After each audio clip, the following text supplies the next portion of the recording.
So you came to Colombia for 3 months, and now it's day 85. You've got two choices. Book a rushed flight home and leave behind the coffee, the beaches, the mountains, and maybe that new romance. Or you can do what smart travelers do and extend your stay. And trust me, Colombia makes it easier than you think, as long as you know the rules. Hey guys, I'm Matt, the Americano, and today we're talking about how to legally extend your stay in Colombia. Whether you're in Medellin, Bogotá, Cartagena, Cali, Barranquilla, or that tiny beach town you swore you'd only visit for a weekend. We'll cover how the tourist permit really works, how to apply online, what documents you need, how much it costs, and what to do if you overstay. By the end, you'll know exactly how to stretch your 90 days into the full 180 that Colombia allows each year without the stress, fines, or last-minute airport drama. And before we get started, I've had the opportunity and pleasure to have coffees or dinners with a few of my viewers, whom I now get to call my friends. I'm thinking of maybe anyone in Bogotá meeting for lunch or dinner as a group on October 18th.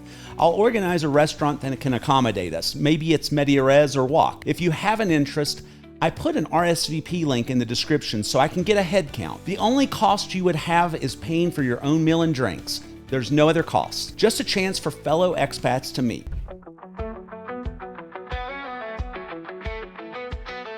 Okay, first things first. What you get when you land in Colombia is not really a visa. It's just a stamp in your passport called a tourist permit. Immigration gives you up to 90 days when you arrive. That's it. No embassy visits, no paperwork in advance, just a stamp. Here's the deal. Colombia allows you to stay up to 180 days in a calendar year as a tourist. That's January 1st to December 31st, not a rolling year. And you can't stay more than 180 days in a row, even if your time crosses into the next year. Arrival days and departure days count. So if you land on January 1, that's day 1. So in practice, you get 90 days up front, then you can extend for another 90. That's the magic 180. After that, sorry, time's up. You'll need to leave or switch to a real visa. Doesn't matter if you're in Bogotá, Medellin, Cartagena, Cali, or Barranquilla. The rules are the same nationwide. So how do you actually stretch those first 90 days into the full 180? You've got two main options, and which one you choose depends on whether you'd rather deal with paperwork or plane tickets. Option 1. The border run, the classic. You leave Colombia, maybe hop to Panama, Ecuador, Mexico, wherever. Spend at least 24 hours outside, then come back in and immigration stamps you with a fresh 90 days. It resets the clock, but keep in mind, the 180-day annual limit still applies. You can't border hop your way into living here indefinitely. Option number 2, the online extension. Much easier if it works. Instead of leaving, you apply through the Migration Colombia website for what they call a Permiso Temporal de Permanencia. It's basically a 90-day extension added on top of your first stamp. You upload a few documents, pay a small fee, about 125,000 pesos. Unless you're from a Schengen country, then it's free. And boom, you're legal for another 3 months without leaving your couch. Either way, the result is the same, a maximum of 180 days per calendar year in Colombia. No more, no less. After that, you'll need a real visa if you want to stay longer. All right, let's talk paperwork, because this is Colombia and there's always paperwork. To extend your tourist stay online, Migration Colombia will ask for a few essentials. Think of it as a little starter pack for proving you exist and that you plan to eventually leave. First is your passport, the actual book plus a scanned copy of the photo data page. Your entry stamp, a clear scan of the page where Colombia stamped you in. Proof of onward travel, basically a ticket showing you'll leave Colombia before your new 90 days are up. Could be a flight, could be a bus ticket. And pro tip, lots of travelers book a fully refundable flight through Expedia, save the PDF confirmation and cancel later. For families with kids, you'll also need the child's birth certificate along with their passport copy. And here's where most people trip up. Migration wants these documents in PDF format under 1 megabyte each, not JPEGs, not phone photos. If your files are too big, use a compression site like I Love PDF or Small PDF.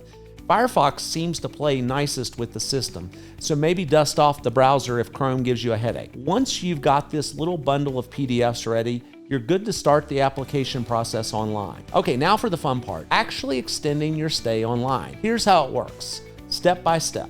Step 1, go to Migration Colombia's website. Head to their portal and look for the Formulario Único de Trámites. and then choose the option Permiso Temporal de Permanencia para Prorrogar Permanencia. Important, use the Spanish version. The English one glitches more than dial-up internet in 1998. Step 2, fill out the application. Enter your details exactly as they appear in your passport. Don't freestyle here. One typo can freeze the whole process. Step 3, upload your documents. Attach the PDFs we talked about. Passport page, entry stamp, proof of onward travel, and birth certificates if you're applying for kids. Keep them each under 1 megabyte. Step 4, submit and wait. Once you click send, you'll usually get a response within 1 to 2 business days, sometimes even faster.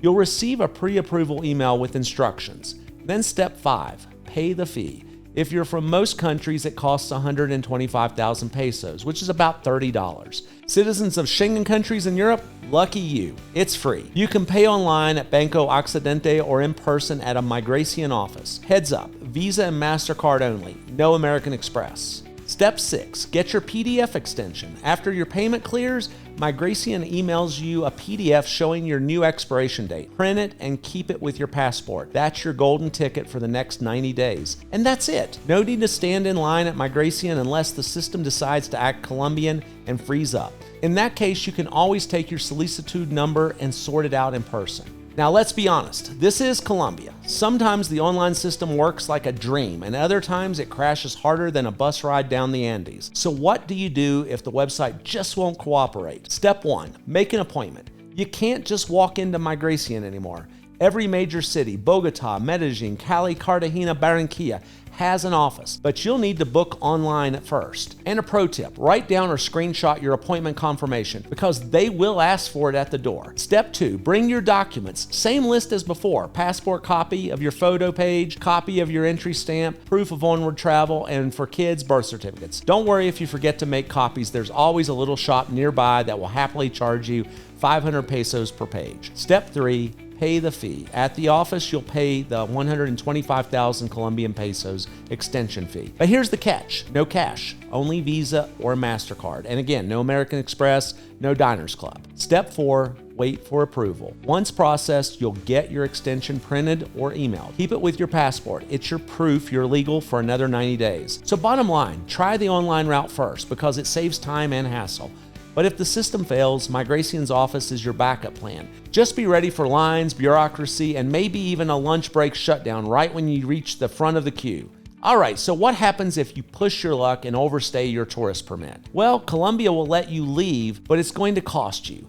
The fines start at around 1,300,000 pesos, about $325, and can climb past 6 million pesos depending on how long you've overstayed. Don't wait until you're standing at immigration with your boarding pass in hand. Head to a Migration office at least a few days before your flight to pay the fine or risk missing your plane. If your permit has already expired, you'll need to request a salvoconducto, a temporary exit permit that gives you 15 to 30 days to legally be in Colombia until you leave. It costs about 74,000 pesos plus your fine. If you're less than 6 months over, you can usually just pay, leave, and re-enter later in the same year, as long as you don't exceed the 180-day annual limit. More than 6 months over, now you're in deportation territory. That means leaving immediately and potentially being banned from coming back for a while. Not fun. So yes, Colombia is friendly, but immigration isn't something to gamble with. Pay attention to your days, get that extension on time, and save yourself from an expensive souvenir fine. All right, now let's talk about the little tricks that can save you a ton of time,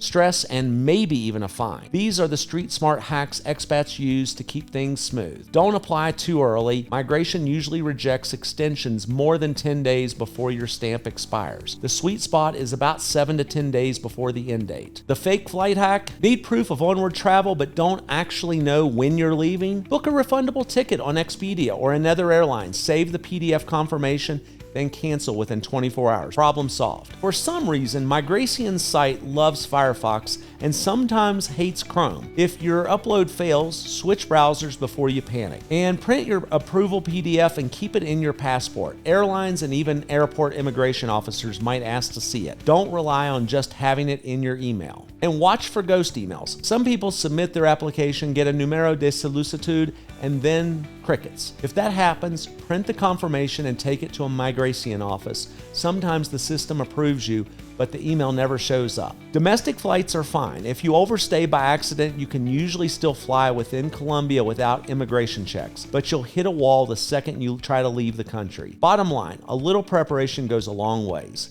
Know the rules, play the system smartly, and you'll get that full 180 days without breaking a sweat. Okay, so you've burned through your 180 days, fallen in love with Colombia, and now you're not ready to pack your bags. What are your options? Well, good news. Colombia has a whole menu of visas you can graduate to if you want to stick around longer than just a tourist. They have a digital nomad visa. It's perfect if you earn money online from outside Colombia. Show proof of steady income, usually around $900 a month, and you can live here for up to 2 years at a time. There's the retirement visa. Got a pension or social security income?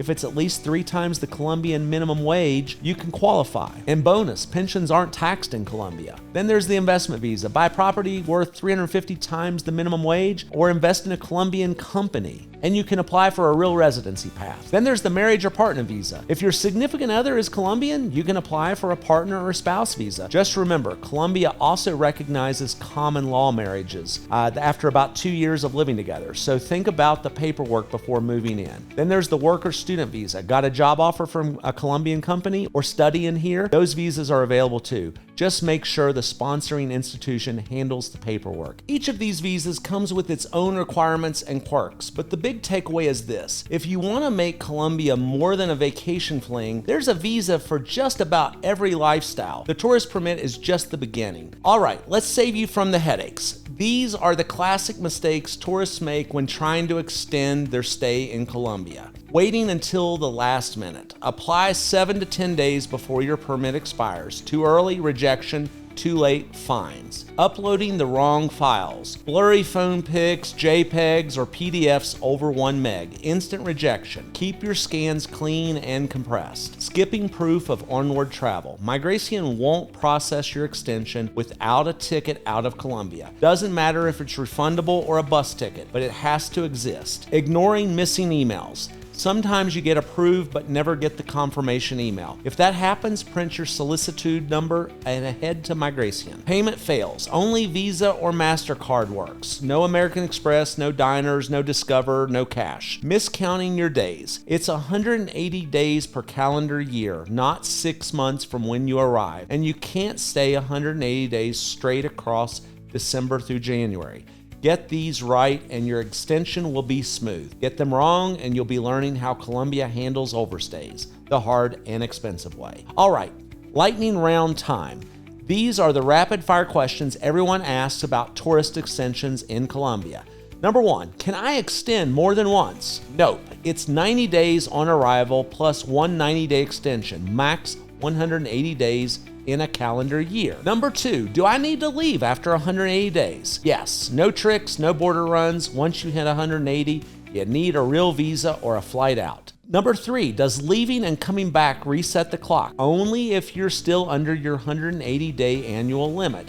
The clock is per year, not per trip. Number 4, do domestic flights check your visa status? No, you only deal with immigration on international flights. Inside Colombia, you're fine. Number 5, what if my extension is denied? You'll need to leave Colombia before your 90 days expire or consider switching to another visa type if you qualify. Number 6, do weekends or holidays count in my 90 days? Yes, every day counts, including arrival and departure days. Number 7, can I pay in cash at migration? Nope. Card only, Visa or MasterCard. Number 8, is there any grace period if I overstay? No official grace period. Fines start immediately, so don't risk it. There you go, the short, sharp answers to the most common headaches. So there you have it. Colombia makes it pretty simple. 90 days when you arrive, one 90-day extension, and you're capped at 180 days a year. As long as you plan ahead, keep your PDFs clean, and don't try to game the system, you'll be sipping Tinto or coconut lemonade here for a full 6 months without a problem. If you know you want to stay longer, look into real visas, digital nomad, retirement, marriage, or investment, because the tourist permit is just the gateway drug to life in Colombia. If this video helped you, hit that like button and subscribe to the Americano for more expat strategies, and check out The Passport, my free newsletter and magazine for travelers and digital nomads. The link's in the description below. Until next time, I'm Matt, the Americano, helping you live, work, and thrive abroad. I'll see you in the next video. Take care. I've had the opportunity and pleasure to have coffees or dinners with a few of my viewers, whom I now get to call my friends. I'm thinking of maybe anyone in Bogotá meeting for lunch or dinner as a group on October 18th. I'll organize a restaurant that can accommodate us. Maybe it's Medellín or Wok. If you have an interest, I put an RSVP link in the description so I can get a head count. The only cost you would have is paying for your own meal and drinks. There's no other cost. Just a chance for fellow expats to meet.